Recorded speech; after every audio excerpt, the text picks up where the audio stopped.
जाएगा। हिंदू धर्म को लेकर जो टिप्पणी की, अब बीजेपी दावा कर रही है कि जो करोड़ों हिंदू लोग हैं उनकी धार्मिक भावनाओं को ठेस पहुंची है। राहुल माफी मांगे। अब खबर यह है कि संसद की कार्यवाही से बयान का ये हिस्सा ही डिलीट है, हटा दिया गया।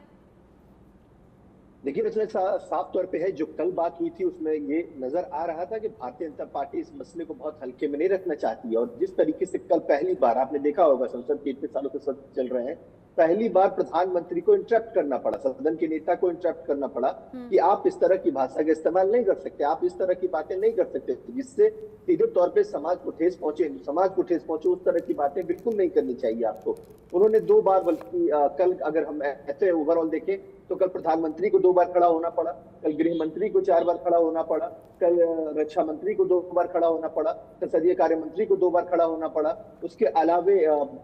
जो पर्यावरण मंत्री हैं भूपेंद्र यादव, उनको 3 बार खड़ा होना पड़ा। तो मतलब समझिए, कल राहुल गांधी जिस जोन में थे, राहुल गांधी साफ तौर पे कई सारे पॉलिटिकल सफोलॉजिस्ट हैं, वो कह रहे हैं कि राहुल गांधी ने तमाम चीजें बहुत अच्छी कही, लेकिन जिस तरीके से उन्होंने सेल्फ गोल किया ये कहकर, और हिंदू समाज पे जिस तरह की बातें की, वो सेल्फ गोल कहा जा सकता है राहुल गांधी की। दूसरी तरफ एक बात और भी थी कि राहुल गांधी के भाषण से बड़ी सारी उम्मीदें थी, बहुत सारे एक्सपेक्टेशन थे कि राहुल गांधी विपक्ष के नेता के तौर पे जब पहली बार मेडल स्पीच देंगे तो ऐसे कई सारे मसले होंगे जिससे वो केंद्र सरकार को आराम से घेर सकते हैं, कई सारे मसलों पर उनको सवाल जवाब कर सकते हैं। लेकिन विडंबना कह लीजिए या फिर कह लीजिए कि जिस तरह की तैयारी उनकी राहुल गांधी की थी, उस तैयारी में कहीं ना कहीं से उनका एक चीज जरूर दिखा कि बाकी चीजों पर उनका फोकस था, बाकी बातों पर। लेकिन जो सबसे बड़ा मसला, जिस मसले को लेकर ये माना यह जा रहा है जिस दिन से पार्लियामेंट शुरू हुआ उस दिन से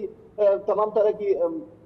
अड़चने आ रही हैं, वो है पेपर लीक का मसला, वो है नीट का मसला। वो इस मसले को लेकर राहुल गांधी से संजीदगी की अपील की जा रही थी या उम्मीद की जा रही थी, लेकिन उस तरीके की चीजें नहीं दिखी, क्योंकि लगातार ये माना जा रहा था कि जब राहुल गांधी विपक्ष के नेता के तौर पर बात करेंगे तो देश के करोड़ों युवाओं की बात करेंगे, भविष्य की बात करेंगे, देश में शिक्षा प्रणाली की बात करेंगे, महंगाई की बात करेंगे, बेरोजगारी की बात करेंगे, किसानों के हित की बात करेंगे। इन मसलों को पीछे छोड़ दिया गया और जो मसला रहा, जो खासतौर पर ये कहा जा सकता है रचना की, जो जिस पिच पर वो बैटिंग कर रहे थे उस पिच की सबसे बड़ी महारत हासिल की हुई, सिद्धांत हासिल की हुई है भारतीय जनता पार्टी ने, उसके पिच पर जाके अगर आप बैटिंग करिएगा तो आपको प्रॉब्लम होगी। आज राहुल गांधी जब धर्म के बारे में टिप्पणी कर रहे थे, धर्म को लेकर बात कर रहे थे, तो बहुत से लोग चर्चा ये भी करने लगे कि क्या अब